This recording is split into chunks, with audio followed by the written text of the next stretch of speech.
ஜெபம் பண்ணலாம். எங்களை நேசிக்கிற நல்ல பரமத்தாகனே, நன்றியோடு நாங்கள் உம்மை துதிக்கிறோம், உம்மை ஸ்தோத்திரிக்கிறோம். இந்த நல்ல வேலைக்காக நன்றி செலுத்துகிறோம். இதோ இந்த மாலை வேளையிலும் நாங்கள் ஒன்று கூடி பல இடங்களிலிருந்து சுவாமி உடைய நாமத்தினாலே உடைய பிள்ளைகளாக நாங்கள் ஒன்று சேர்ந்து சுவாமி உடைய வசனத்தை தியானிக்கும்படியாய் வந்திருக்கிறோம். இந்த நேரங்களை ஒதுக்கி வந்திருக்கிறோம் சுவாமி. வேலைகளை விட்டு வந்திருக்கிறோம். அதற்காக நாங்கள் நன்றி செலுத்துகிறோம். இருக்கிற ஒவ்வொருவருக்கும் இந்த வாஞ்சையையும் அந்த வாஞ்சைக்குரிய ஆசீர்வாதத்தையும் தயவாய் நீர் கட்டளையிடும்படியாய் நல்ல உடல் சுகபலன் தாரும் தந்திருக்கிறீர். அதற்காக நன்றி செலுத்துகிறோம். இன்னும் சுவாமி இந்த வேலையை நாங்க முழுமையாய் முழு ஈடுபாட்டோடு கவனிக்கவும் அந்த வசனங்களை ஏற்றுக்கொள்ளவும் ஆண்டவரே நீர் ஆவியானவர் எங்களுக்கு உதவி செய்ய தடை எதுவும் வராதபடி நீர் காத்துக்கொள்ள சுவாமி. இந்த விசேஷமாக இந்த இன்டர்நெட் ஃபெசிலிட்டிஸ், இந்த கரண்ட் பவர் எல்லாவற்றையும் தயவா இறங்கி ரத்தத்தை தெளிக்கிறோம். இந்த வேலையில உங்களுடைய பிரசன்னம் எங்களோடு கூட இருக்கட்டும். நாங்க தியானிக்க வேண்டிய காரியங்களை ஒரு மனதோடு தியானிக்க ஆவியானவர் எங்களுக்கு உதவி செய்யும். எங்களை தாழ்த்துகிறோம், கரத்தில் ஒப்பு கொடுக்கிறோம். நேசிக்கிற இயேசு கிறிஸ்து மூலமாய் வேண்டிக் கொள்கிறோம். ஆமென். So welcome everyone. Very happy to see you all, both near and far. நன்றியோடு துதிக்கிறேன். கர்த்தரை நான் ஸ்தோத்தரிக்கிறேன். நல்ல ஒரு ஐக்கியத்தை நமக்கு கர்த்தர் ஏற்படுத்தி கொடுத்திருக்கிறார். அவருடைய ரத்தத்தினாலும் அவருடைய வார்த்தைகளினாலும் நாம இணைத்திருக்கிறார். அதற்காக நான் நன்றி செலுத்துகிறேன். இந்த வேளையில கடந்த வாரம் நாம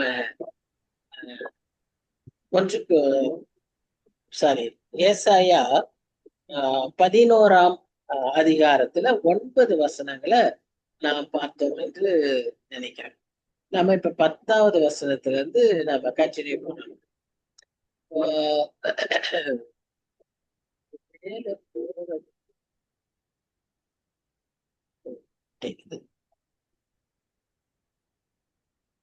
சரி, இப்போ 10ஆம் வசனத்துல இருந்து நாம தியானிக்க போறோம். அதுக்கு கொஞ்சம் முன்னால நம்ம அந்த 9ஆம் வசனத்துல எல்லாம் என்ன நம்ம வாசிச்சோம் அப்படின்னு பாத்தீங்கன்னா ஒரு ரீகேப் மாதிரி. அதுல நம்ம 6ஆம் வசனத்துல இருந்தே அந்த புதிய ஆட்சி அல்லது 1000 வருஷ ஆட்சி அல்லது மேசியாவின் ஆளுகை எவ்விதமாய் இருக்கும் என்று சொல்லி நான் பார்த்தோம். அதாவது அந்த ஆளுகையில உண்மையான அமைதி சமாதானம் இருக்கும். அது மாத்திரம் அல்ல, மாற்றங்கள் மிருகங்களிலும் கூட அவங்க குணாதிசயங்களில மாற்றங்கள் இருக்கும் என்று சொல்லி பார்க்கிறோம். ஏன்னா ஆதியிலே ஆண்டவர் படைத்த பொழுது எந்த விதமான ஒரு சூழ்நிலை இருந்ததோ அதே சூழ்நிலை மனிதர் மத்தியிலும் மிருகங்களிலும் கூட அவ்விதமாய் இருக்கும் என்று சொல்லி நம்ம பார்க்கணும். அந்த கடைசி வசனத்துல கேடு செய்வார் இல்லை அப்படின்லாம் நம்ம பாக்குறோம். ஏன் தீங்கு செய்வார் இல்லை அப்படின்லாம் பாக்குறோம். ஏன்னா மனுஷர் இருக்கிற இடத்துல கேடு தீங்கெல்லாம் இல்லாம இருக்கிறது it is not possible normally. அப்போ அது அந்த மாதிரி ஒரு சூழ்நிலை ஏற்படுறது எப்போன்னா முதல்ல தேவன் அவர்களோடு உலாவி கொண்டு கார்டன்ல ஆதாமும் ஏவாளும் அவரோடு கூட அந்த ஐக்கியத்துல இருந்த அந்த நிலைமையை திரும்ப அவர் கொண்டு வருகிறார். அதைத்தான் நாம் இழந்து விட்டோம். எதினாலே? அந்த பாவத்தினாலே, அந்த முதல் பெற்றோர் செய்த பாவத்தினாலே அந்த உரிமையையும் இழந்தோம், அந்த ஐக்கியத்தை இழந்தோம், அவருடைய சாயலை இழந்தோம், எல்லாவற்றையும் இழந்தோம். ஆனா அவைகளை எல்லாம் அவர் திரும்ப கொடுப்பதற்கு தான் அந்த ஆட்சி. அந்த ஆட்சியில அவர் அதை ஈடு செய்கிறார்.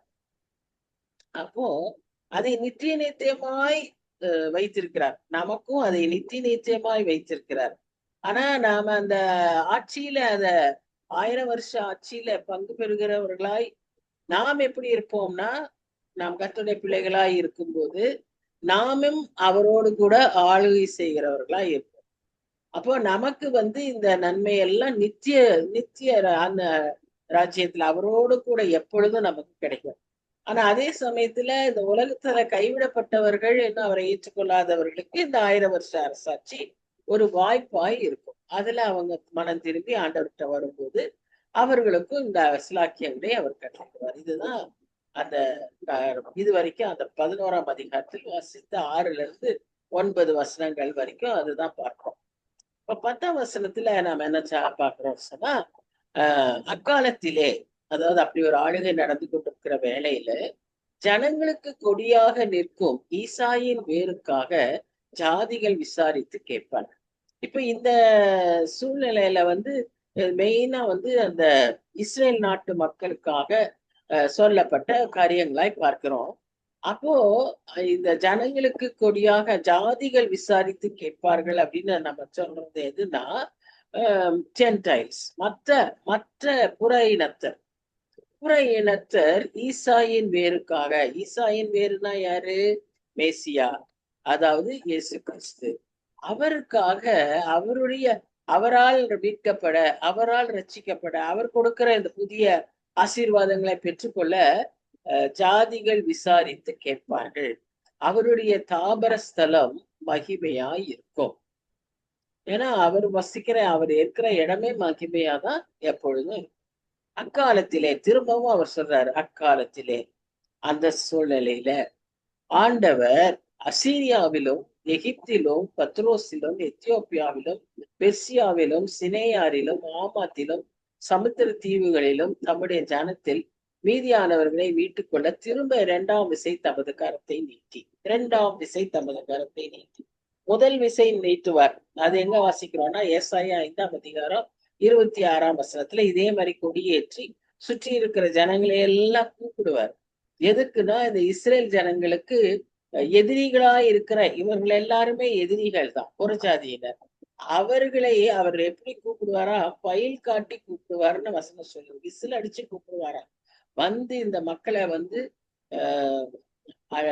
மக்களோடு நீங்க யுத்தம் செய்யுங்க, இவர்களை நீங்க ஜெயித்து கொள்ளுங்கள், இவர்களுக்கு பாடம் புகட்டுங்கள்னு 5ஆம் அதிகாரத்துல கூப்பிடுவார். அது முதல் விசை. இப்ப 2ஆம் விசை அவர் கூப்பிடுவது எதற்குன்னு சொன்னா, அங்க இருக்கிற அந்த மீதியான ஜனங்களை எல்லாம், சிதறி போன இந்த யூத ஜனங்கள், இன்னும் இவரை விசுவாசிக்கக்கூடிய ஜனங்களை எல்லாம் அவர் திரும்ப திரட்டி கூப்பிட்டுக் கொள்ளுகிறதற்காக அவர் இதை செய்கிறார்.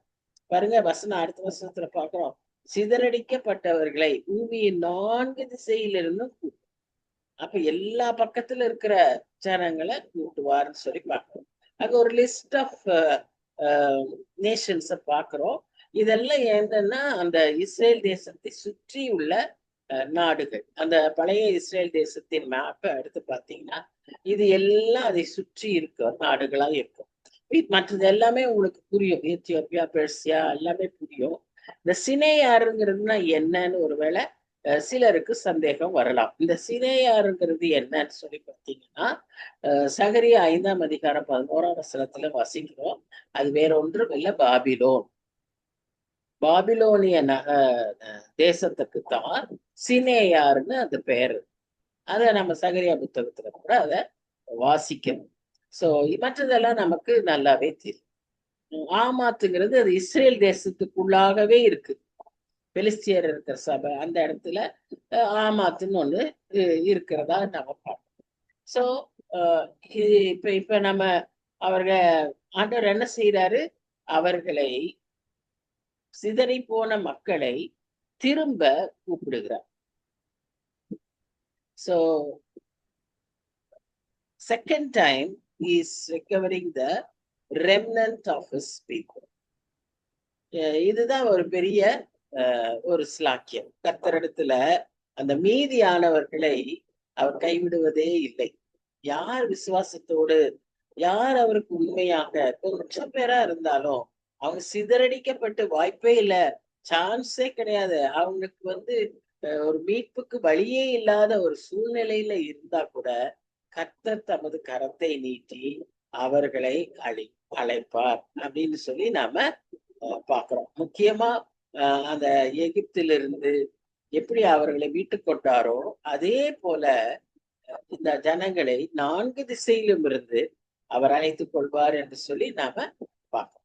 சரி, இப்படிப்பட்ட ஒரு பெரிய நன்மையை கர்த்தர் செய்த உடனே இங்க மனுஷர் மத்தியில என்ன நடந்துச்சுன்னு பாத்தீங்கன்னா, எப்படி அந்த மிருகங்கள் எல்லாம் 1000 வருஷ அரசாட்சியில தங்கள் குணாதிசயங்களை மாற்றி கொண்டதோ, மனுஷரும் என்ன செய்தாங்க, தீங்கு செய்யாதவர்களா இருந்தார்கள் என்று சொல்லி நம்ம பார்க்கிறோம். அந்த விதமாக ஒரு மாற்றம் இங்கே ஏற்படும். எங்கே? இஸ்ரேல் தேசத்துக்குள்ளாக ஏற்படும். யார் மத்தியில ஏற்படும்?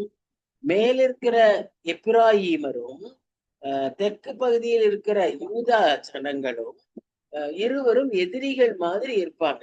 எந்த நேரமும் சண்டை போட்டுக்கிட்டே இருப்பாங்க. எப்பவும் அவர்களுக்குள்ள ஒரு பொறாம இருக்கும். யூதா சில சமயம் பலத்தவனாகி, ஏன்னா யூதாக்குன்னு ஒரு தனி ஆசீர்வாதம் இருக்குல்ல, சிங்கம்னு சொல்லி பார்க்கிறோம் இல்லையா? அவர் இந்த யூத மக்கள் எப்பிராயீமரை என்ன செய்வாங்க, துன்பப்படுத்துவாங்க. இந்த சூழ்நிலை எல்லாம் மாறி அவர்கள் இருவரும் ஏகமாய் கூடி, 14ஆம் வசனம் பாருங்க, அவர்கள் இருவரும் ஏகமாய் கூடி 2 பேரும் சேர்ந்து என்ன செய்வாங்க, அவர்களுக்கு எதிராக இருக்கிற பெலிஸ்தர் மேல பாய்ந்து, இன்னும் சுத்தி இருக்கிற ஏதோமியர், அம்மோனியர், மோவாபியர், இவர்கள் எல்லாரும் அவர்களுக்கு blood relatives, but they are all enemies. எல்லாரும் லோத்தின் பிள்ளைக தான். யாரு? மோவாபும் அம்மோனும் இல்லையா? ஏதோம் யாரு? யாக்கோபின் சகோதரனாகிய ஏசா. சோ எல்லாரும் பிளட் ரிலேட்டிவ்ஸ் தான். But they all have gone against these Jacob's children. அவர்களை என்ன பண்ணுவாங்க, தாக்குவார்கள், அவர்களை வடங்கடிப்பார்கள். எப்போ? இவங்க 2 பேரும் ஒன்னா சேர்ந்த போது. இந்த 12 கோத்திரமும் ஒன்றாயே செய்வது. எப்ராஹிம்னு சொன்னா ஏதோ ஒரு கோத்திரம் அல்ல, அந்த முழு கோத்திரத்தாரையும் 10 கோத்திரத்தாருக்கும் ஒரே பேரா எப்ராஹிமர் அப்படின்னு போட்டுருவாங்க. ஏன்னு சொன்னா எப்ராஹிமர் தான் அதிகமா இருக்காங்க, நம்பர் இஸ் மோர். சோ அவங்கள அந்த விதமா ஐடென்டிஃபை. இங்க கீழே தெற்கே இருக்கிறவங்க போத் ஜூடா அண்ட் பெஞ்சமின். ஆனா அவங்க எப்படி ஐடென்டிஃபை பண்ணுவாங்கன்னா யூதா அப்படின்னு சொல்லிடுவாங்க. சோ இவங்க 2 கூட்டமும் ஒன்றாய் இணையும் போது கர்த்தருடைய பிள்ளைகள் மத்தியில அந்த ஒன்னஸ் இருந்ததுன்னு வைங்களேன், இடம் அசையும். அப்போஸ்தலர் 4ஆம் அதிகாரத்துல நம்ம பாக்குறோம், ஒன்னா செபித்தார்கள், ஒன்று கூடி செபித்தார்கள், அவர்கள் செபித்த இடம் அசைந்தது. சோ அந்த விதமாக பெரிய விளைவுகளை அந்த ஜெபங்கள் ஏற்படுத்தக்கூடும். அந்த oneness among the God's people, whether it is in home or in church. எங்கேயுமே அந்த ஐக்கியமும் அந்த ஒரு மனதின் ஆவியும் கர்த்தருடைய பிள்ளைகள் மத்தியில இருக்கும்போது பெரிய விளைவுகள் ஏற்பட வாய்ப்பு உண்டு. அதுதான் இங்க நம்ம பார்க்கிறோம்.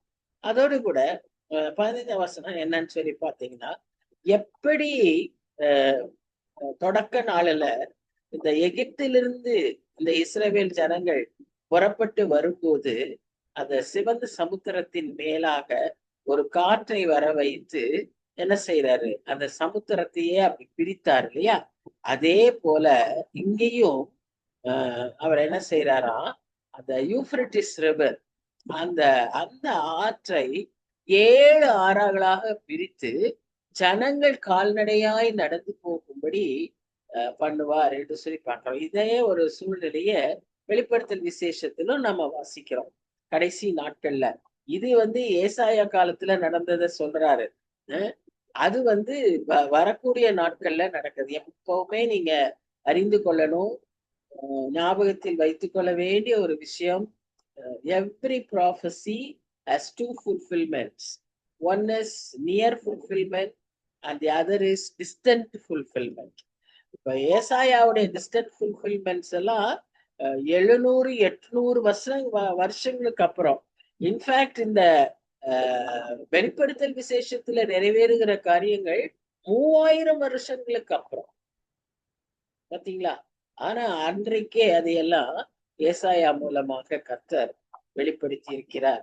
ஓல்ட் டெஸ்டமெண்ட படிக்காம வெறும் நியூ டெஸ்டமெண்ட படிச்சா எப்படி இந்த தீர்க்க தரிசனம் எல்லாம் நமக்கு தெரியும்? அன்றைக்கே இதெல்லாம் அவர் எழுதியிருக்கிறாருங்கிற ரகசியத்தை புரிந்து கொள்ளவே முடியாதே. வேதத்தை இப்ப நம்ம அவ்வளவு அழகா நம்ம விளங்கிக்கிறோம். எப்படின்னா ஓல்ட் டெஸ்டமெண்ட்ல இதை வாசிச்சதுனால. இப்ப இதையே வாசிக்கிறேன்னா எப்படி அதை விளங்கி கொள்ள முடியும்? இன்னைக்கு இருக்கிற மாடர்ன் ஜெனரேஷனுக்கு ஒரு சின்ன பைபிளா இருந்தா போதும். இன்னைக்கு தான் அது வெறும் செல்போன்லயே பார்த்தா போதுமே. அதுல நியூ டெஸ்டமெண்ட் மாத்திரம் படிச்சா போதும். இயேசு கிறிஸ்துக்கு அப்புறம் தானே இருக்கக்கூடிய கிறிஸ்தவர்கள் நாம் இப்படின்னு எல்லாம் ஆர்கியூ பண்றாங்க. ஆனா அதனுடைய கர்த்தருடைய அழகிய திட்டத்தை, கர்த்தருடைய அந்த வைத்திருக்கிற அந்த ரகசியங்களை நாம் எப்படி புரிந்து கொள்ளலாம்னா, அந்த பழைய ஏற்பாட்டுல விசேஷமாக தீர்க்கதரிசிகள் மூலமாக சொல்லப்பட்டிருக்கிற தீர்க்க தரிசனங்களை நாம் விளங்கி கொள்ளும் போதுதான் அதை நாம் அறிந்து கொள்ள முடியும். அப்போ இங்கே அவர் அதேதான் அப்படியாக அதை செய்கிறதை பார்க்கிறோம். அப்ப அன்னைக்கு அங்க எகிப்து தேசத்திலிருந்து இஸ்ரேல் ஜனங்கள் புறப்பட்டு வந்தார்கள். ஏசாயாவின் காலகட்டத்துல அசீரியாவிலிருந்து அந்த ஜனங்கள் அப்படி வருவார்கள். அவர்களுக்கு அந்த ஆறுகள் வறண்டு போய் ஒரு பெரும் பாதையா இருக்கும் சொல்லி அந்த அதிகாரத்தின் கடைசி வசனத்துல நாம வாசிக்கிறோம். சரியா. இதுதான் இந்த 16 வசனங்களில அந்த 11ஆம் அதிகாரத்துல இருக்கக்கூடிய செய்தி.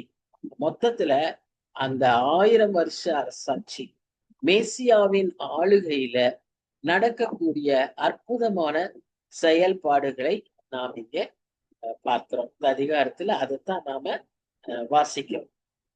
சரி, இப்போ நம்ம அடுத்ததா 12ஆம் அதிகாரத்துக்கு கடந்து செல்லலாம். இப்ப 12ல இருந்து 23 வரைக்கும் ஒரு வித்தியாசமான ஒரு அப்ரோச்ச தீர்க்கன் எடுத்திருக்கிறார். அதுல என்ன அப்படின்னு பாத்தீங்கன்னா, அவர் தேசங்களுக்கு செய்திகளை கொடுக்கிறார். ஒருவேளை இந்த 11 அதிகாரம் வரைக்கும் இஸ்ரேல் ஜனங்களுடைய பாவங்கள், அவர்களுக்கு கர்த்தர் வைத்த நியாய தீர்ப்புகள், இதைத்தான் முக்கியமாக அந்த 11 அதிகாரத்துல ஏசாயா பேசுகிறதாக பார்க்கிறோம்.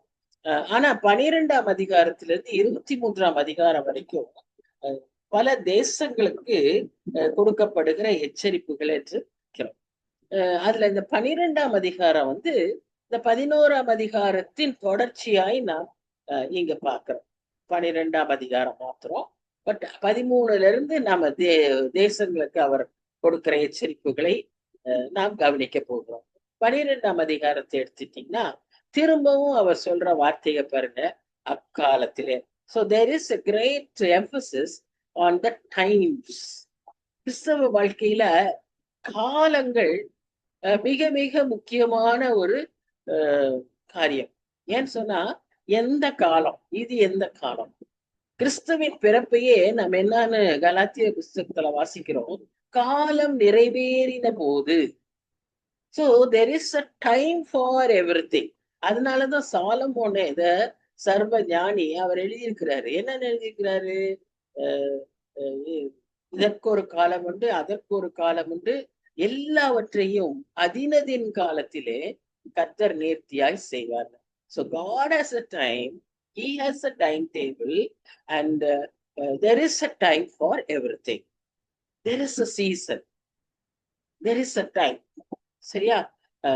even a day, God's day, Lord's day. அப்படி அந்த காலத்தை குறிக்கிற வார்த்தைகளை, குறிக்கிற செய்திகளை இந்த தீர்க்க தரிசன புத்தகங்களிலும் நாம் வாசிக்கிறோம். இவர் திரும்ப திரும்ப சொல்றாரு அக்காலத்திலே. இந்த பார்த்த ஒரு 3-4 வருஷத்திலே 2-3 தடவை அக்காலத்திலே பார்த்துட்டோம். அடுத்த அதிகாரத்திலே முதல் வசனம் அக்காலத்திலே. இப்ப அவர் என்ன சொல்றாருன்னா, he is speaking to the Israelites about the reign of Messiah. அப்போ அவர் சொல்லுகிற ஒரு காரியம், இந்த ஜனங்கள் என்ன செய்ய வேண்டும் என்றால், கர்த்தரை துதித்து பாடி ஆராதிக்க வேண்டும். He encourages them to praise and worship. எங்க பார்த்தாலும் நம்ம அதான் பார்ப்போம் இல்லையா? ப்ரோக்ராம் சீட்ல பார்த்தா ஃபர்ஸ்ட் என்ன இருக்குன்னா praise and worship அப்படின்னு. So we have to praise as well as worship the Lord அப்படின்னு நம்ம பார்ப்போம். ஸோ இப்ப நம்ம praise பண்றதுக்கு என்ன காரணம்? இந்த ஜனங்கள் அக்காலத்திலே எதற்காக praise பண்ணணும், எதற்காக worship பண்ணணும்? எந்த ஜனங்கள்? சிதறுண்டு இருந்த ஜனங்கள், 4 திசையிலிருந்து கூட்டி அழைக்கப்பட்ட அந்த ஜனங்கள், திரும்ப தங்களுடைய நாட்டுக்கு வந்திருக்கிற அந்த ஜனங்கள், யூத ஜனங்கள், யூதர் அல்லாத ஜனங்கள், புறஜாதியார். ஏன்னா பல நாடுகளிலிருந்து சிதறப்பட்டவர்கள் எல்லாம் வந்திருப்பாங்க, அவங்களும் வந்திருப்பாங்க. யாரெல்லாம் கிறிஸ்துவை, யாரெல்லாம் கர்த்தரை தங்கள் சொந்த ஜனமாய், கர்த்தரை தங்கள் சொந்த தெய்வமாய் ஏற்றுக்கொண்டவர்கள் இப்ப என்ன செய்யணும்னு சொல்லுதுன்னா should praise and worship அப்படின்னு அந்த ஃபர்ஸ்ட் இதுல ஒரு கமாண்ட பார்க்கிறோம். அதுல ஏன் நாம praise பண்ணணும்? கர்த்தாவே, நான் உம்மை துதிப்பேன். எதற்காக? நீர் என் மேல் கோபமாயிருப்பீர், ஆனாலும் உம்முடைய கோபம் நீங்கிற்று, நீர் என்னை தேற்றுகிறீர். எவ்வளவு வசனங்கள்ல நாம பார்க்கிறோம்ல, அவருடைய கோபம் ஒரு நிமிஷம் அப்படின்னு நம்ம பார்க்கிறோம். அவர் நம்மேல் கோபமாயிரார், எப்பொழுதும் கோபமாயிரார் அப்படிங்கிறத வாசிக்கிறோம். மீகா புஸ்தகத்துல பாக்குற யாருக்கு தெரியும் அவர் மனம் மாறி அவருடைய கோபத்தை, அவருடைய கோபாக்கினையே மாற்றிடுவாரு அப்படின்னு நம்ம பார்க்கிறோம். But one thing is certain, God's anger, God's wrath, God's punishment, judgment is certain. அதே சமயத்துல His mercy, His grace and compassion can change this. இங்கதான் நம்ம பார்க்கிறோம், உம்முடைய கோபம் நீங்கிற்று, நீர் என்னை தேற்றுகிறீர் அப்படின்னு சொல்லி பார்க்கிறோம். ஒரு சில காரணங்களை நம்ம இந்த வரைக்கும் வாசிச்சதுல வச்சு பார்ப்போம். அது நம்முடைய வாழ்க்கைக்கும் நம்ம அப்ளை பண்ணிக்கலாம். We should praise God because God is not angry with us. நல்லா யோசிச்சு பார்க்கலாமே, நம்முடைய வாழ்க்கையை கர்த்தருக்கு எப்பொழுதும் மகிழ்ச்சி கொடுக்கும் விதமாக நாம் வாழ்ந்து கொண்டிருக்கிறோமா, அல்லது ஒரு சில நேரங்களில நாம் செய்கிற காரியங்களை அவரை கோபப்படுத்துகிற விதமாக, more than making him angry, we make him sad. Actually, because of his love, he gets grieved by our actions. இல்லையா? அப்போ அதுக்காக நாம் என்ன செய்யறோம்? அவர் அப்படியே இருக்கிறது இல்ல, அவர் உடனே மாறிடுறார். ஒரு நிமிஷம், ஒரு நாள் நமக்கு 1000 வருஷம். அவருடைய ஒரு நிமிஷம் அது எவ்வளவு நேரம்னு நமக்கு தெரியாது. But it must be a shorter time. அப்போ அந்த நிமிஷத்திற்குள்ளாக அவருடைய கோபம் நம்மை விட்டு மாறியிருக்கு. அதனாலதான் பவுல் சொல்றாரு, உங்கள் கோபம் சூரியன் மறைவதற்குள்ளாக நீங்க அதை என்ன செஞ்சிடணும், சரி செஞ்சிடணும் அப்படின்னு ஒரு ஆலோசனை அவர் சொல்லுவார் இல்லையா? அது குடும்பத்துக்கும் பொருந்தும், பொது சமுதாயத்துக்கும் அது பொருந்தும். ஏன்னா ஒரு நல்ல கிறிஸ்தவனுக்கு கோபத்தோட போய் படுக்க முடியாது, தூக்கம் வராது. மனம் சரியாகாம, சமாதானத்திற்குள்ளாகாம, வர்மத்தையும் பகை உணர்வுகளையும் பழிவாங்கும் எண்ணங்களையும் வைத்துக் கொண்டிருக்கும் ஒரு நல்ல கிறிஸ்தவனால படுத்து தூங்கவே முடியாது. It could be possible for a worldly person. அவன் 1000 திட்டம் போட்டுட்டு நல்லா தூங்கலாம். ஆனா கிறிஸ்தவனால அப்படி தூங்க முடியாது. ஏன்? அவன் மன சமாதானமா இருக்காது. ஆவியானவர் உணர்த்திக்கிட்டே இருப்பார், அத இதை சரி செய், சரி செய், சரி செய். அதனால நம்ம படுக்கைக்கு போறதுக்கு முன்னால எல்லாவற்றையும் சரி செய்துட்டு ஒப்புரவாகிட்டு கர்த்தரோடையும் நம்ம ஒப்புரவாகிட்டு படுத்தோம்னா நிம்மதியா தூங்கணும். கர்த்தர் தமக்கு பிரியமானவனுக்கு நித்திரை அளிக்கிறார். தூக்கம் வராம இன்னைக்கு புரண்டு தூக்கம் வராம கஷ்டப்படுற அநேகர் உண்டு. அதுக்காக பில்ஸ் எடுக்க வேண்டியதா இருக்கு. அதுக்காக எத்தனையோ சிகிச்சைகள் செய்ய வேண்டியதா இருக்கு. ஆனா கர்த்தருடைய பிள்ளைகளுக்கு ஒருவேளை பிசிக்கல் எயில்மெண்ட்ஸ்னால அந்த மாதிரி இருக்கிற கண்டிஷனை நான் சொல்லல. ஆனா மனசளவுல நாம சமாதானத்தோடு நம்ம தூங்கணும்னு சொன்னா நமக்கு என்ன இருக்கணும்? நல்ல கிளியர் கான்ஷியன்ஸ் இருக்கு. அப்போ God will not be angry with us. So we should praise and worship him. இரண்டாவதாக நம்ம அப்படி நம்மை அவர் கோபப்பட்டாலும் கூட நம்மை ஆற்றி தேற்றுகிற தேவனா இருக்கிறார். அதே வசனத்திலே நம்ம பார்க்கிறோம், நீர் என்னை தேற்றுகிறீர் அப்படின்னு பாக்குறோம். சோ இந்த 12ஆம் அதிகாரத்துல 6 வசனம் தான் இருக்கு. அந்த 6 வசனங்களும் 3 பகுதிகளா பிரிச்சுக்கலாம். அதாவது 3 வசனம் ஒண்ணு, 4, 5, 6 ஒன்று, 2 பகுதியா நம்ம பிரிக்கலாம். ஆனா மைய பொருள் என்னன்னு சொன்னா, துதித்து ஆராதிக்க வேண்டிய காரணங்கள் அதுதான் நம்ம அந்த 6 வசனத்திலையும் பார்க்கிறோம். அப்போ அந்த வசனத்திலேயே நீர் என்னை ஆற்றி தேற்றுகிறீர். உடனே அவர் என்ன செய்யறாரு? நம்முடைய மனநிலைமையை அறிந்து அவர் நம்மை ஆறுதல் படுத்துகிற தேவனா இருக்கிறார். இன்றைக்கு நாம் ஆறுதலை எப்படி பெற்றுக்கொள்ள முடியும்? அவருடைய வசனங்களின் மூலமா தான். நீங்க வசனத்தை எடுத்து பாத்தீங்கன்னா, நான் உன்னை கைவிட மாட்டேன், நான் உனக்காக யுத்தம் செய்வேன், உன் தத்தளிப்பின் பாத்திரத்தை நீங்கும்படி செய்வேன், என்னமா கவலை நம்மகிட்ட இருந்தாலும் அதற்கான பதில நம்ம வேதத்துல வாசம், நமக்கு அதுல பதில் இருக்கும். உடனே ஒரு ஆறுதலான வசனம் இருக்கும். ஏன்னா அவர் உண்மையுள்ளவர், அவர் நல்லவர், அவர் பெரியவர், அவர் மாறாதவர். அதனால நமக்கு என்னது,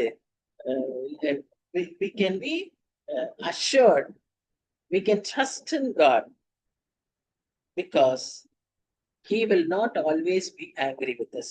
பாருங்க, எவ்வளவு வசனங்களை தேசாய புத்தகத்திலேதான் நம்ம நிறைய வாசிச்சிருக்கோம். சங்கீதக்காரன்னு சொல்லியிருக்காங்க, நம்முடைய பாவத்தை எல்லாம் இப்படி கிழக்குக்கும் மேற்குக்கும் எவ்வளவு தூரமோ அவ்வளவு தூரம் அவர் எல்லாத்தையும் தள்ளி விட்டு அவர் நம்ம மேல கிருபை உள்ளவரா இருக்கிறார். பூமிக்கும் வானத்துக்கு எவ்வளவு உயரமோ அப்படி எல்லாம் ஒரு இல்லஸ்ட்ரேஷனை கொடுத்து அந்த எக்ஸ்பான்ஸ சொல்லி, God's love is so wonderful.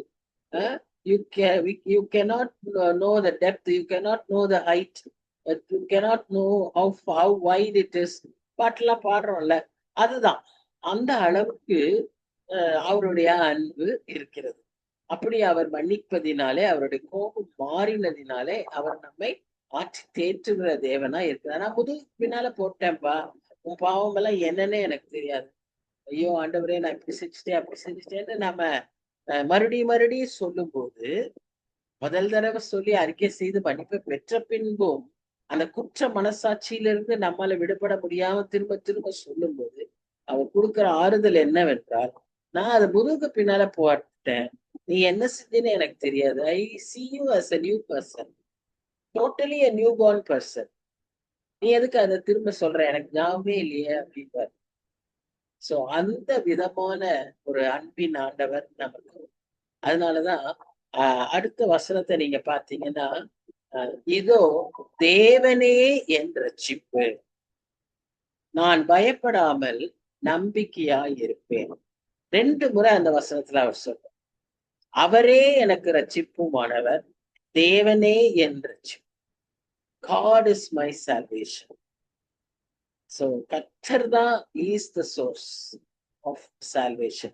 இப்ப நம்முடைய சால்வேஷனை குறித்து நமக்கு நிச்சயம் இருக்கிறதா? நாம் எதை நமக்கு ரட்சிப்பு கொடுக்கும் என்று, நாம் எதனால் ரட்சிக்கப்பட்டோம் என்று நாம் அறிந்திருக்கிறோம்? நமக்கு அந்த நிச்சயம் உண்டு? இது ஒரு முக்கியமான கேள்வி. நம்ம ஒருவேளை நிறைய பாரம்பரிய கிறிஸ்தவர்களா இருக்கலாம், பரம்பரையா ஜெனரேஷன்ஸ் ஆஃப் ஜெனரேஷன்ஸ் நாம கிறிஸ்தவர்களா இருக்கலாம். ஆனா இந்த ஒரு நிச்சயம் இல்லாதவர்களாய் நம்மால் இருக்கக்கூடும். இது ஒரு பெரிய எச்சரிப்பு.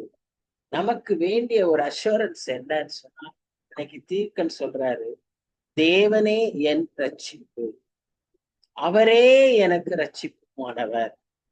ஏன்னா அவரை காட்டிலும் தீர்க்கருக்கு அந்த ஒரு ஒரு ஃபோர் தாட்ல அவர் சொல்றாரு. ஆனா நாம அதை அறிந்து, ஏன்னா நமக்கு அதை நிறைவேற்றி கொடுத்தவர் யாரு? இயேசு கிறிஸ்து. அந்த ரட்சிப்பை நமக்கு சம்பாதித்து கொடுத்தவர் இயேசு கிறிஸ்து. அதனால நாம என்ன செய்யலாம்? தைரியமாய் சொல்ல முடியும். அவருடைய ரத்தத்தினாலே நான் என்ன பெற்றேன்? ரட்சிப்பை பெற்றேன். அவருடைய கிருபையினாலே நான் ரட்சிப்பை பெற்றேன். Not because I am worthy. நான் என்னுடைய மெரிட்ஸ்னால நான் அதை பெற்றுக்கொள்ளவில்லை. அவருடைய கிருபையினால் நான் பெற்றுக்கொண்டேன். அதற்கு ஆதாரம் வேதத்தில் உள்ள வசனம். அந்த வசனத்தின் மேல் நான் நின்று நான் நிச்சயமாய் சொல்ல முடியும், தேவன் என் ரட்சிப்பு, என் ஆண்டவர், என் ரட்சகர், மை லார்ட், மை சேவியர் அப்படின்னு நான் சொல்ல முடியும்னு நம்ம ஒவ்வொருவருமே சொல்ல வேண்டும். நம்ம ஒவ்வொருவருக்கும் அந்த நிச்சயம் இருக்க வேண்டும். ஏன் அதை நான் இப்ப சொல்றேன்னா, இன்றைய காலகட்டத்துல குழப்புறதுக்கு நிறைய பேர் எழும்பியிருக்காங்க. ஒரு சிலர் என்ன சொல்றாங்கன்னா, நீங்க இந்த சபையில நீங்க மெம்பர்ஷிப் எடுத்திருந்தீங்கன்னா தான் நீங்க என்ன செய்ய முடியும்? நிச்சயமா பரலோகத்துக்கு போக முடியும். அப்பதான் நீங்க வந்து கர்த்தருடைய பிள்ளையாய் மாற முடியும். இல்லைன்னா உங்களுக்கு அந்த அனுபவம் கிடையாது. உங்களுக்கு அது பெர்மிஷன் கிடையாது. ஒரு சில சபையில அப்படி சொல்றாங்க. ஒரு சிலர் என்ன சொல்றாங்க, நீங்க இப்படியெல்லாம் சபை ஒழுங்குல நீங்க வந்து சரியா இருந்தாதான், ஞானஸ்நானம் எடுத்தாதான், இந்த வித ஞானஸ்நானம் எடுத்தாதான், இந்த மாதிரி கம்யூனியன் அட்டென்ட் பண்ணாதான், இந்த விதத்துல நீங்க இதை செய்தாதான், இப்படின்னு நிறைய குழப்பங்களை கொண்டு வந்து கொடுத்து நம்ம மைண்ட குழப்பி, நீங்க இந்த அடையாளங்கள்லாம் உங்க வாழ்க்கையில இருந்தாதான் நீங்க ஆண்டவருடைய பிள்ளை, உங்களுக்கு இந்த வரம் இருக்கணும், நீங்க இதை செய்யணும், இப்படி நீங்க பேசணும், அப்பதான் நீங்க வந்து ஆண்டவருடைய பிள்ளை அப்படின்ற விதத்துல குழப்பங்களை உண்டு பண்ணுகிற பல மக்கள் எழும்பி இருக்கிறார்.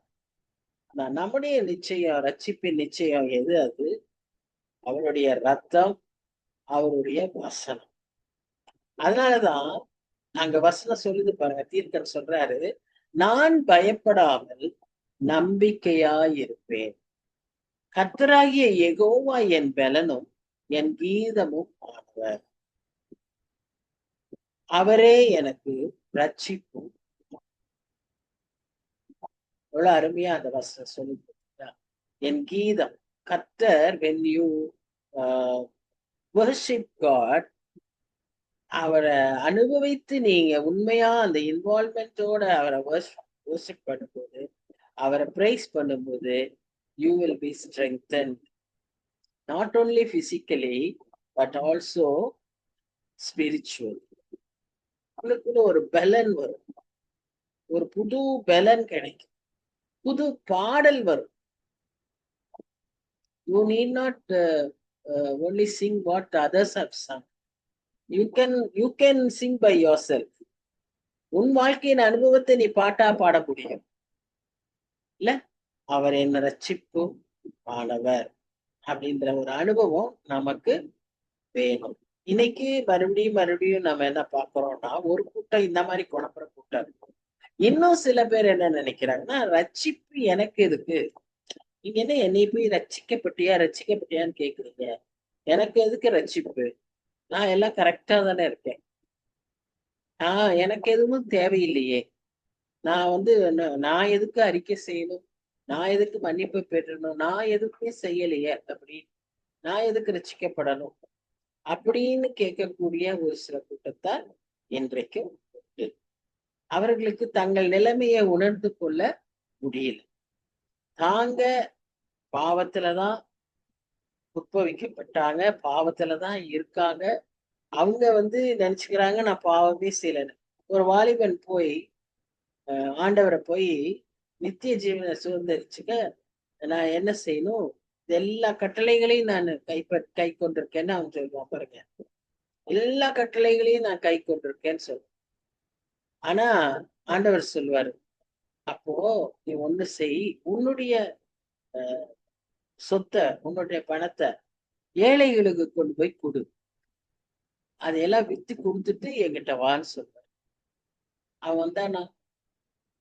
அவன் ஆனா என்ன சொல்றான்? நான் எந்த பாவமும் செய்யல, எனக்கு எல்லா கற்பனைகளையும் நானு ஃபாலோ பண்ணேன் அப்படின்னு. அதான் அவனுடைய நிலைமையே அவருக்கு உணர்த்தி காட்டுறாரு. ஆனா அவனால அதை அக்செப்ட் பண்ணிக்க முடியல, அவன் அதுக்கு மன்னிப்பும் பெற்றுக்கொள்ள முடியல. இன்னைக்கு நிறைய பேருக்கு இப்படி ஒரு சுய நீதி உண்டு. தாங்கள் தங்களுக்கு இது அல்ல, இது அவங்களுக்கு, எனக்கும் இந்த செய்தி இல்லை அப்படிங்கிற ஒரு எண்ணம் இன்னைக்கு இருக்கு. நான் யாருக்கும் தொந்தரவு பண்றது இல்லை, நான் யாரையும் எந்த விதத்தில் தீங்கு நினைக்கிறது இப்படின்னு நினைக்கிறதே தப்புன்னு அவங்களுக்கு தெரியும். அதான் அங்க இருக்குது. சோ அது நம்ம கர்த்தரிடத்துல நெருங்கதான் நமக்கு ஆவியானவர் இதை கற்றுக் கொடுப்பார். அதுக்குதான் நம்ம வேதத்தை வாசிக்கும். இப்ப நமக்கு என்ன பைபிள் தெரியாதா? நமக்கு தெரியும்ல. சில சமயம் அதிகாரம் எல்லாமே சொல்ல முடியும். இன்னும் ஒரு சிலர் எப்படி சொல்ல முடியும்? இந்த பக்கத்துல இந்த இடத்துல அந்த வசனம் வரும் அப்படின்னு எல்லாம் சொல்ல முடியும். We are so familiar with the Bible. Then why should we read Bible? Why should we meditate the Bible? God will reveal, keep revealing. நிறைய காரியங்களை அப்படித்தான் வெளிப்படுத்திக்கிட்டே இருப்பாரு. இன்னைக்கு ஒண்ணு சொல்லி கொடுப்பாரு, நாளைக்கு இன்னொன்னு சொல்லி கொடுப்பாரு, நம்ம சூழ்நிலைக்கு ஏத்த மாதிரி சொல்லி கொடுப்பாரு. So Bible is treasure. தேட தேட தேட. அதனாலதான் அடுத்த வசனம் பார்த்தீங்கன்னா அது என்ன சொல்லுதுன்னு பாருங்க.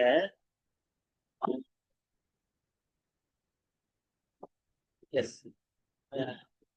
ரட்சிப்பின் ஊற்றுகளிலிருந்து மகிழ்ச்சியோட தண்ணீர் கொண்டு கொள்வீர்கள். அப்படி மொண்டு கொள்ளணும் ஊற்றுல இருந்து. நம்ம ஊற்றுல இருந்து எடுத்தாதான் என்ன செய்யும்? ஊற்று சுரக்கும். அதை விட்டுட்டு அப்படியே ஸ்டாக்னேட் ஆகி நாரி அந்த தண்ணி யாருக்கு பயன்படாம போயிடும். Only if you keep taking from the well you will get it more and more fresh water. அதேதான் கர்த்தர் சொல்லுகிறார், ரட்சிப்பின் ஊற்றுகளிலிருந்து. அந்த ஊற்றுகளில் இருந்துன்னு சொல்றதுக்கு காரணம் என்னன்னு சொன்னா, all the privileges, all the blessings that we get because we are God's children. அதுதான் அவர் சொல்ற. கர்த்தருடைய பிள்ளைகளாய், கர்த்தரால் ரட்சிக்கப்பட்ட பிள்ளைகளாய் நாம் மாறுறோம்னா நமக்கு என்ன கிடைக்குதான்? அவ்வளவு ஒரு சிலாக்கியங்கள் கிடைக்குது. அவங்க பிள்ளைகளாகி அதுக்கான அதிகாரம், நமக்கு எவ்வளவு அதிகாரத்தை ஆண்டவர் கொடுத்திருக்காரு. எங்கிருந்தும் நம்ம ஆண்டவர்கிட்ட ஜெபிக்க முடியும், எப்படியும் ஜெபிக்க முடியும், எல்லாவற்றையும் புரிந்து கொள்ளக்கூடிய ஆண்டவரா இருக்கிறார். நமக்கு ஜெபிக்க தெரியலன்னா நம்மோடு கூட இருந்து ஜெபிக்கிற ஆவியானவர் இருக்கிறார். See, we really enjoy a lot of privileges which another worldly person do not have. அப்போ அதெல்லாம் எப்படி வரும்? அதை எடுக்கதான். இப்ப நம்ம எவ்வளவோட சாட்டிஸ்ஃபை ஆயிட்டோம்னா அவளோட நின்றுடும், அதுக்கு மேல வராது. நம்ம எடுத்துக்கிட்டே இருந்தாலும் அப்ப டெய்லி எடுக்கணும். தினம் வேதத்தை வாசிக்கணும், தினம் ஜெபிக்கணும், தினம் ஆவியானவரால் சுத்திகரிக்கப்படணும், தினம் ஆவியார்கிட்ட வழங்கல கேட்கணும், தினம் அதை நம்ம அபியாசிக்கிறதுக்கு முயற்சி பண்ணணும். இதே ப்ராசஸ் போயிட்டே இருந்தாதான் வளர வளர வளர வளர வளர அவரை போல. அதான் அல்டிமேட். இதுக்கு ஒரு எண்ட் இல்லையா? இது என்ன எங்க போய் முடியும்? அவரை மாதிரி நான் மாறுறோம். அதுதான் ப்ராசஸ். இப்போ இதுக்கு முன்னால நம்ம அந்த வசனத்துல God will strengthen and give a song ன்னு பார்த்தோம் இல்லையா? பாடலை தருவார் என்று சொல்லி பார்த்தோமே. அதை நாம பார்க்கும்போது 4ஆம் வசனத்துல, 4ஆம் வசனம், 3ஆம் வசனம், சாரி, இந்த 2ஆம் வசனத்துல நாம பார்த்தோம், அவரே என் கீதமானவர், என் பலனும் என் கீதமும் ஆனவர். இப்போ என் பலன் அப்படின்னு சொல்லும் போது நமக்கு வேதத்துல நிறைய இடத்துல நம்ம வாசிக்கிறோம்ல, நம்ம பலன் யாருன்னு? கர்த்தர் தான் நம் பலன். அவரில் மகிழ்ச்சியா இருப்பதே என் பலன் இல்ல. அப்புறம் அவருக்கு காத்திருக்கும் போது நான் பலன் பெற்றுக் கொள்கிறேன். அந்த டைம் காலத்திலே சொன்ன டைம் டேபிள், அந்த டைமிங், அந்த காத்திருக்கிற நேரத்துல நம்ம என்ன செய்யறோம்? நமக்கு அவர் பலன் தருகிற தேவனா இருக்கு. அதோட கூட பாடலும் கிறிஸ்தவ வாழ்க்கையும் இணைந்த ஒன்று. எதுக்கும் நம்ம பாடல் பாட நம்மால முடியும். இன்றைக்கு மற்ற புறஜாதியாரும் அதை செய்யறாங்க. ஆனா நமக்கு அது இன்னும் அர்த்தமுள்ளதா இருக்கிறதா இருக்கு. மோசே அந்த காலத்துல பாடல் பாடினார். அவர் பாடின பாட்டு 5 முறை வேதத்துல இருக்கு. கர்த்தாவே உமக்கு ஒப்பானவர் யார்? இல்ல, அந்த பாடலை 5 முறை நம்ம வாசிக்கிறோம். அது மாத்திரம் அல்ல, அதை கடைசி அதிகாரத்துல வெளிப்படுத்தல் விசேஷத்திலையும் அந்த பாடல் பாடப்படுகிறதை நாம் ஒலிவு மலையில தோத்தரக்கு பாடிட்டு போறார். அது அந்த ஒரு அனுபவத்தை நாம் பார்ப்போம். சரி, இந்த ஆராதிக்கிறது, அவரை ஆராதிக்கவும் துதிக்கவும் நாம் அழைக்கப்படுகிறோம் என்று பார்த்தோம் அல்லவா?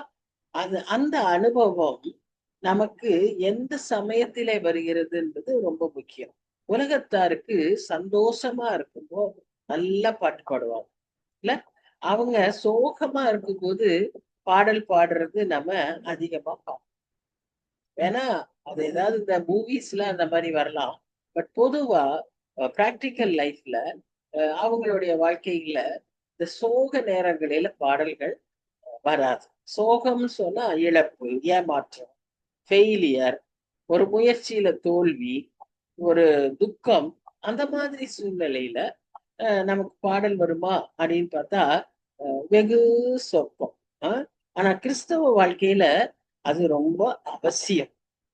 அப்படி பாடதான் நமக்கு ஏற்பட்ட காயம், நமக்கு ஏற்பட்ட சோகம், நமக்கு ஏற்பட்டிருக்கிற இழப்பு, அதெல்லாம் அப்படியே மாறும். அது அப்படியே அந்த மருந்தா அந்த பாடல்கள் நம்முடைய காயத்தை ஆற்றி நமக்கு ஒரு புது பலனை தரும். அது ஒரு புது மகிழ்ச்சியை கொடுக்கும். ஃபர்ஸ்ட் வந்து அந்த காயம் ஆடுற ஒரு அனுபவமா இருக்கும். அதுக்கப்புறம் ஒரு காம்னஸ் வரும், நம்ம அறியாம ஒரு காம்னஸ் வரும். அடுத்ததா நமக்கு ஒரு என்ன செய்யறது, பலன் கிடைக்கும். அடுத்ததா வர்றது என்னன்னு சொன்னா ஒரு மகிழ்ச்சியே கிடைக்கும். You will get a joy. அவர் நம்முடைய சங்கீதம், அவர் நம்முடைய இன்பமானவர், அவர் நமக்கு மகிழ்ச்சியானவர். அதுல நம்ம பழக அந்த சந்தோஷத்தோடு மகிழ்ச்சியோடு கர்த்தருடைய பிரசன்னத்துல அனுபவிக்க அடுத்த லெவலுக்கு வந்துருவோம். அது என்னது? வாழ்க்கையின் நோக்கத்தை, கர்த்தருடைய சித்தத்தை அந்த அனுபவத்திலே நாம் விளங்கிக்கொள்வோம். அத ஒரு ஒரு சிச்சுவேஷன், ஒரு ஒரு இன்சிடென்ட் நம்ம வாழ்க்கையில நேரிடும் போது இதனுடைய காரியங்களை, ஆவிக்குரிய அர்த்தங்களை என்னால விளங்கிக் கொள்ள முடியலன்னு சொல்லக்கூடிய மக்கள் அநேகர் கிறிஸ்தவர்கள் உண்டு. ஆனா அதுக்கு ஒரே ஒரு ரகசியம் என்னன்னா, கர்த்தரை துதி. நான் என்ன செய்யறதுன்னு தெரியல, இது ஏன் எனக்கு ஏற்பட்டுச்சுன்னு தெரியல, நான் இதுல என்ன பண்ணணும், what should I do, how should I progress, அப்படி இது ஸ்பிரிச்சுவல் அர்த்தம் என்ன அப்படின்னு நிறைய சமயம் we are so confused இல்ல. அதுக்கு நம்ம செய்ய வேண்டிய ஒரே காரியம் எடுத்து நல்லா துதித்து ஆராதிக்க. மனசுக்குள்ள நீங்க ஒருவேளை சத்தம் போட்டு செய்ய உங்களுக்கு சூழ்நிலை இருந்தா செய்யலாம். இல்லைன்னா மனசுக்குள்ள நல்லா துதித்து ஆராதிக்க முதல்ல உங்களுடைய அந்த பதஷ்டங்கள்லாம் நின்றுடும், காம்னஸ் வரும். அடுத்தது உங்களுக்கு ஒரு பலன் வரும், you will get one confidence. அடுத்தது ஒண்ணு வரும், in that situation you will be joyful. அடுத்தது ஒரு சிச்சுவேஷன் வரும், என்னது? You will understand your purpose and God's plan in your life. இந்த சிச்சுவேஷனை எதற்காக இதை கொடுத்திருக்கிறாரு, ஒருவேளை இதனால இப்படி அப்படின்னு தெளிவு வரும். அப்ப அதுக்கு மேல நமக்கு அது ஒரு பிரச்சனையாவே அது மாறிப்போம். இதுதான் கிறிஸ்தவனுக்கு இருக்கிற ஒரு பெரிய பிரிவிலேஜ். இதை எப்படி பெற்றுக்கொள்ள முடியும்? ரட்சிப்பின் ஊற்றிலிருந்து மொண்டு எடுக்கும் போதுதான் நமக்கு அது சாத்தியம். இதுலயே ஒரு வளர்ச்சி இருக்கு. நான் கிறிஸ்தவ வாழ்க்கை இஸ் அ டைனமிக் ப்ராசஸ்ன்னு எப்பவுமே சொல்வேன். பாத்தீங்கன்னா, நம்ம இப்படி மொண்டு மொண்டு எடுத்து எடுக்க எடுக்க, நீ எடுத்தது போதும், நீ மத்தவங்களுக்கு குடுன்னு சொல்லி, நம்மையே என்ன செஞ்சிருவாராம், அந்த ஜீவ ஊற்றாய் மாற்றிவிடும். யோவான் எழுதின புஸ்தகத்துல வாசிக்கிறோம் இல்லையா? ஒருவன் தாகமா இருந்தால் என்னிடத்தில் வரக்கடவன். அவனுக்கு நான் தண்ணீர் கொடுப்பேன். அவன் இனி தாகமாயிரான். ஆனா அவனிடத்திலிருந்து என்ன புறப்படும்? ஜீவ ஊற்றுகள். The living water will start proceed from our lives. பாருங்க, அப்படி ஒரு மாற்றத்தை உண்டு பண்ணக்கூடியவர் யாரு? நம்முடைய ஆண்டவர். இதற்கு நாம என்ன செய்யணும்? அவருடைய ஊற்றிலிருந்து நம்ம எடுக்கும். அனுதினம் எடுக்கும். அதுதான் கிறிஸ்டியன் லைஃப். வேற ஒண்ணும் தேவையில்லை. இது மாத்திரம் நம்ம செய்ய செய்ய செய்ய அப்படியே அழகா நம்ம வாழ்க்கை will become a blessed one and will become a purposeful one. சரியா? அதுதான் அது. அடுத்தது அந்த மகிழ்ச்சி. மகிழ்ச்சின்னும் போது அநேகருக்கு மகிழ்ச்சிக்கும் சந்தோஷத்துக்கும் ஒரு வித்தியாசம் தெரியறது இல்லை. அதாவது ஹாப்பினஸ் அண்ட் ஜாய். ஹாப்பினஸ்ன்னு சொன்னா அதுவும் சந்தோஷம்தான், மகிழ்ச்சினாலும் சந்தோஷம்தான் அப்படின்னு நம்ம நினைக்கிறோம். இல்ல, ஹாப்பினஸ்ன்னு சொல்லும் போது அது ஏதாவது ஒரு நிகழ்வில நாம சந்தோஷப்படுறது. உதாரணமா இப்போ அந்த ஆர்சிபி வின் பண்ணிச்சுன்னு சொல்லி அதனுடைய சந்தோஷத்தை எப்படி பார்த்தோம் பாருங்க. அதனால என்னெல்லாம் விளைவு வந்துருச்சு இல்லையா? அது ஒரு ஹாப்பினஸ். அவங்க ஜெயிச்சாங்க, அவங்களுக்கு ஒரு ஹாப்பினஸ். ஓகே, மகிழ்ச்சிங்கிறது அது அல்ல. மகிழ்ச்சிங்கிறது நம்முடைய உள்ளத்திலிருந்து வரக்கூடிய ஒரு ஆவிக்குரிய ஒரு அனுபவம். அந்த அனுபவத்துல நமக்கு எப்படி இருக்கும்னா ஒரு நிறைவு இருக்கும், ஒரு ஒரு கண்டென்ட்மெண்ட் இருக்கும். அதுதான் மகிழ்ச்சி. அது ஒரு ஆவிக்குரிய அனுபவமா இருக்கு. அதனாலதான் அந்த மகிழ்ச்சிய ஆவிக்குரிய கனியில ஒன்றாய் நாம் அதை வாசிக்கிறோம் இல்ல? கலாத்தியர் 6ஆம் அதிகாரத்துல நம்ம வாசிக்கிறோம் இல்லையா? அந்த 6:5 அந்த ஜாய், லவ், ஜாய், அடுத்து இம்மீடியட்டா வர்றது ஜாய். அது ஆவிக்குரிய கனியில் ஒன்றாய் நாம் அதை பார்க்கிறோம். ஏன்னா அது spiritually it comes out of spiritual contentment, spiritual fulfillment, perfection, பூரணப்படுவதினால். அதுதான் அந்த அனுபவம். சரி, 4ஆம் வசனம் என்ன சொல்லுது? அக்காலத்திலே நீங்கள் சொல்வது, அக்காலத்திலே, மறுபடியும் அக்காலத்திலே கர்த்தரை துதியுங்கள், அவர் நாமத்தை தொழுது கொள்ளுங்கள், அவருடைய செய்கைகளை ஜனங்களுக்குள்ளே அறிவியுங்கள், அவருடைய நாமம் உயர்ந்ததென்று பிரஸ்தாபம் பண்ணுங்கள். ஏசாயா ஒரு தீர்க்கதரிசி. அவர் ஒருவேளை எச்சரிக்கிற தீர்க்கதரிசியா இருந்தாலும் அவர் ஒரு இவாஞ்சலிக்கல் தீர்க்கதரிசி. ஆத்தும பாரத்தை குறித்தும் ஆத்தும ஆதாயத்தை குறித்தும் ஆத்துமாக்களை ஆதாயம் பண்ணுகிற ஆண்டவரை குறித்தும் அவர் அதிகமாய் அவருடைய தீர்க்க தரிசனங்களை சொல்லியிருக்கார். இதுல பாருங்க, it is nothing but proclamation. கர்த்தரை துதியுங்கள், அவர் நாமத்தை தொழுது கொள்ளுங்கள், அவருடைய செய்கைகளை ஜனங்களுக்குள்ளே அறிவியுங்கள், அவருடைய நாமம் உயர்ந்ததென்று பிரஸ்தாபம் பண்ணுங்க. அடுத்து நாம என்ன செய்ய வேண்டியிருக்கு? நாம அப்படி ஆராதித்து அவரை துதித்து பாடும்போது that should lead us to, அதான் ஜீவ ஊற்று புறப்படுதுன்னு சொல்றாங்க இல்லையா? அது என்னன்னா, போய் மற்றவர்களுக்கு அது அவருடைய தேவைகளை சந்திக்கும்படியாகவும் அவர்களை ஆண்டவருக்குள்ளாக நடத்தும்படியாகவும். நடத்துறதுன்னா எப்படி? இப்ப சொன்ன மாதிரி அவருடைய செய்கைகளை அவர்களுக்கு அறிவியுங்க. உங்களுக்கு என்ன செஞ்சாருன்னு அவங்களுக்கு போய் சொல்லுங்க. என் வாழ்க்கையில இதை செஞ்சாருமா, இப்படி என்னை வழி நடத்தினாரு, ஆச்சரியமா என்னை இங்க கொண்டு வந்தாரு, எனக்கு இப்படி வியாதி சுகமாக்குனாரு அப்படின்லாம் அங்க சொன்னா அவங்க ஆண்டவரை ஏற்றுக்கொள்வார். அடுத்தது அவருடைய நாமத்தை பிரஸ்தாபம் பண்ணுங்க. அவர் யாரு? அவருடைய நாமம் எத்தனை விதமான நாமங்களை நாம் அறிந்திருக்கிறோம் இல்லையா? அதுவே ஒரு தனி ஒரு எக்ஸசைஸ். யெகோவா ஜைரா, யெகோவா ரூபா, ஷம்மா, ஷாலோம், இப்படி வரிசையா இருக்கு. அப்ப அதையெல்லாம் நம்ம சொல்லி அவங்களுக்கு நம்முடைய ஒவ்வொரு சூழ்நிலைக்கும் அவர் கண்மலையா இருக்கிறார், அடைக்கலமா இருக்கிறார்னு நாம சொல்றோம். சரி, அதற்கென்றே நான் ஏற்படுத்தினேன்னு இதே ஏசாயா தீர்க்கன் தான் சொல்றாரு. இதோ இவர்கள் என் துதியை சொல்லி வருவார்கள், அதற்கென்றே இவர்களை ஏற்படுத்தினேன் அப்படின்னு ஒரு வசனம் இருக்கு. நம்ம ஏற்படுத்தின காரணமே நம்ம துதிகளை சொல்லி வர்றது தான். இந்த ரகசியத்தை, இந்த பர்பஸ நம்ம புரிஞ்சுக்காமையே வாழ்ந்து கொண்டிருக்கிறோம்ல. நாம வாழ்க்கை நம்ம அளவு சாட்டிஸ்ஃபைடா நம்ம இருக்கிறோமா, இல்ல மற்றவர்களுக்கு நாம் இதை எப்படியாவது சொல்லணுங்கிறதுல ஈடுபடுகிறோம்? இங்க பாருங்க, கர்த்தரை கீர்த்தனை பண்ணுங்கள், அவர் மகத்துவமான கிரியைகளை செய்தார், எண்ணி முடியாத அதிசயங்களையும் இல்ல ஆராய்ந்து முடியாத அற்புதங்களையும் அவர் செய்கிறது. மகத்துவமான காரியங்களை அவர் செய்கிறார். இது பூமி எங்கும் அறியப்படும், பூமி எங்கும் அறியப்படும்.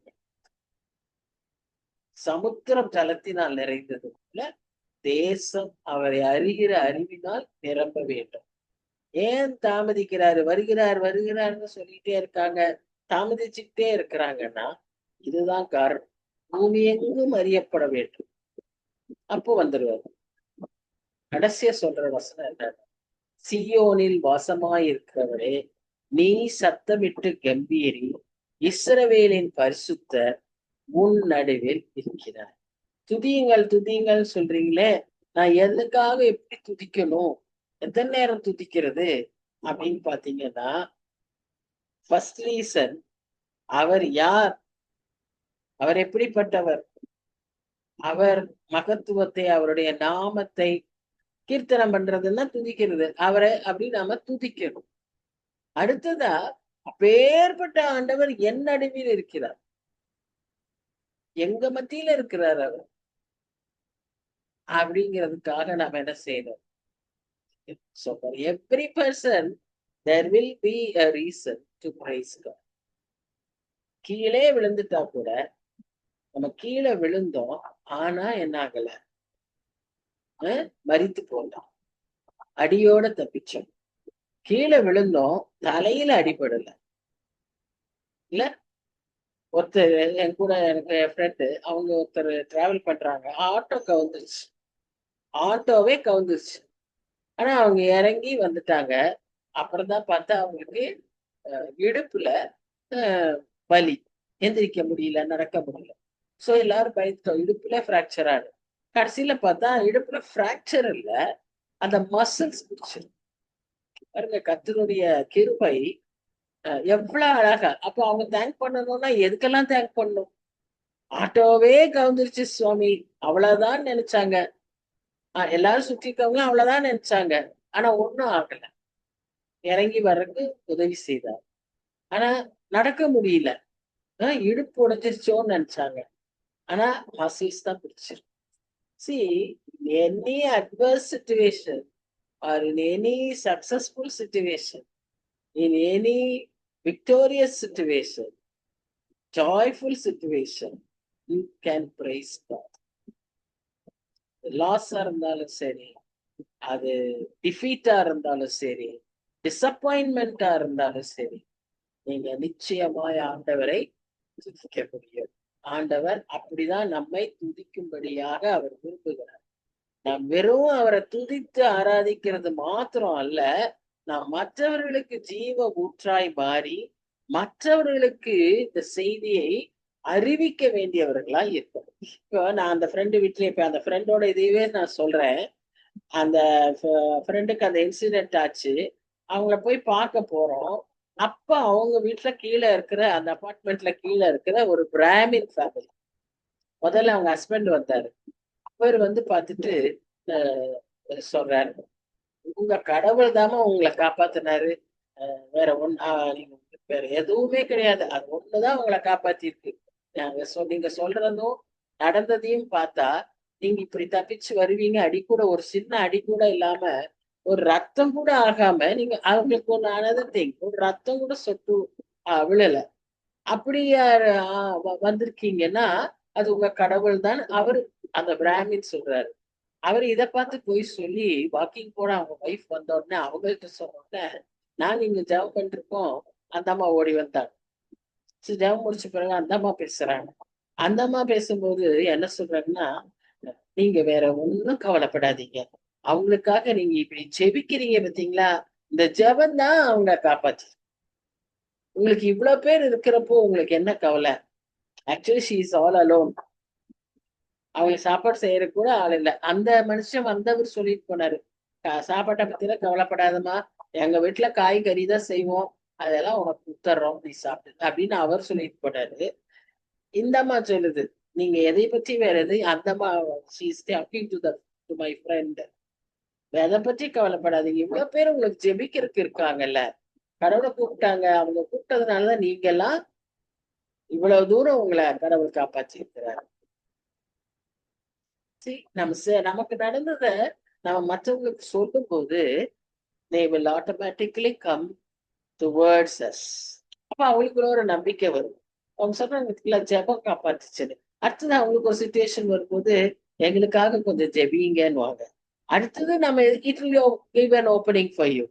அந்த ஜெபத்தை பற்றி நம்ம சொல்லும் போது அந்த யாருக்கிட்ட ஜெபிக்கிறோம்னு நம்ம சொல்லும் போது அவங்களுக்கு ஒரு நம்பிக்கை வரும். ஓ, இப்படி எல்லாம் இருக்கா? ஓஹோ, உங்க பைபிள் இதெல்லாம் சொல்லியிருக்கா? அப்படியே நம்ம கொஞ்சம் கொஞ்சமா கான்வர்சேஷன் ஓபன் பண்ணி அவங்கள அப்படியே மெல்லோ டவுன் பண்ணி you can draw them toward us. இன்னைக்கு பர்சனல் எவாஞ்சலிசம் தான் ஈஸிலி பாசிபிள். இல்ல போய் கூட்டம் போட்டு இல்லைன்னா வில்லேஜ் மினிஸ்ட்ரி எல்லாத்துக்குமே நிறைய ப்ரொடெக்ஷன் தேவையா இருக்கு. ஆனா இந்த மாதிரி ஒரு personal இவாஞ்சலிசத்துல they become your friend. So you have to be friendly with others. Don't have fellowship with them, but have friendship with them so that you can draw them to God. So இவ்விதமான ஒரு செய்தியை தான் இந்த 6 வசனத்துல ஏசாயார் சொல்வதை நாம் பார்க்கலாம். So 11ஆம் அதிகாரத்துல அவருடைய 1000 வருஷ சாட்சியை பார்க்கிறோம். 12ஆம் அதிகாரத்துல அதற்கான நன்றியையும் ஆராதனையும் நாம் செலுத்தும் போது அதை நாம் எப்படி செலுத்துகிறோம்? அநேக சமயத்துல நம்ம சர்ச்ல நம்ம விசுவாசிகளோடு சேர்ந்து நம்ம ஆராதிக்கிறோம். விசுவாசிகளோடு நல்லா உயிரை கொடுத்து பாட்டு பாடுறோம். எல்லாம் சேரும். தனியா நமக்குள்ள தனிமையா நீங்க முணுமுணுத்தாலும் சரி, பண்ணாலும் சரி, வெளியவே தெரியலனாலும் சரி, are you singing to God? Are you praising God? Are you worshipping God? நீங்க என்ன வேலை செஞ்சுட்டு கூட செய்யலாம். It is all our heart, our mind and body. தான் நமக்கு இருக்க பெரிய ப்ரிவிலேஜ். இப்படிதான் வரணும், இப்படி ரோல் பண்ணணும், இப்படி நாட்டுல குத்தணும், இதெல்லாம் ஆண்டவர் நம்மளை கேட்கல. நீ வேலை பார்த்துட்டே நீ என்ன நினைச்சிட்டு நீ இருந்தீனா போதும். நீ என்ன நினைச்சா போதும். என்னை நோக்கி கூப்பிடு, நான் உனக்கு மறு உத்தரவிட்டேன், உடனே செய்யும். எவ்வளவு அருமையான ஆண்டவர் நம்ம.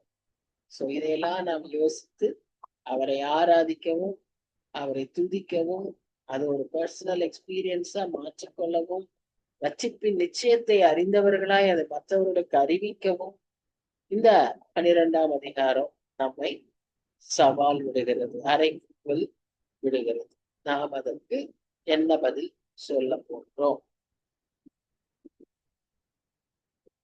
அதற்கு சாந்தினி அக்கா, sister Chandini is going to give the answer for that in prayer. JP.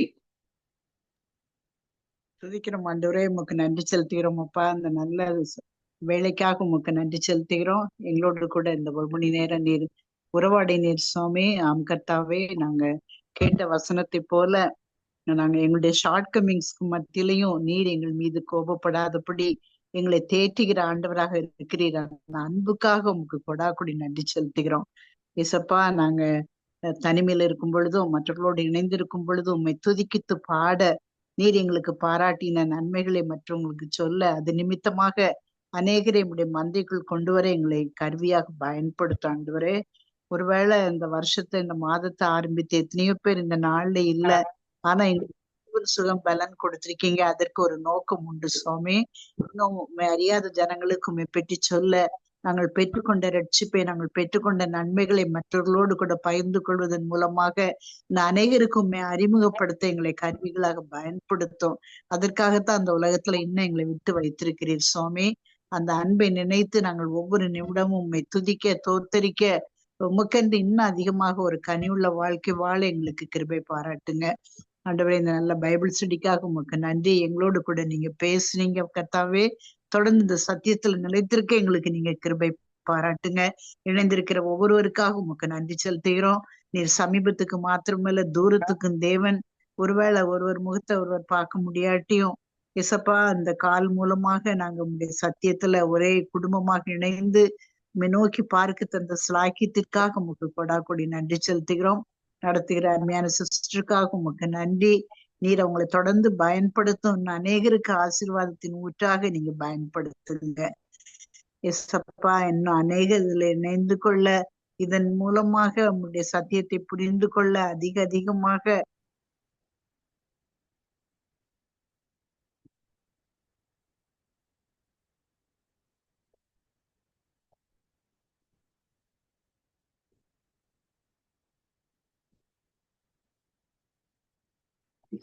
ஆமாண்டவரே, நன்றியோடு போய் துதிக்கிறோம். தந்த இந்த நல்ல வாய்ப்புக்காக நன்றி செலுத்துகிறோம். தொடர்ந்து உங்களுடைய பிரச்சனை எங்களை காத்துக்கொள்ள ஜெபிக்கிறோம். ஆண்டவராக இயேசு கிறிஸ்துவின் மூலம் நாங்கள் வேண்டிக் கொள்கிறோம் பிதாவே. ஆமென். Amen. Amen. Thank you, sister. Thank you, sister. Good night all. Night. ஒவ்வொருத்தர் ஒவ்வொரு டைம்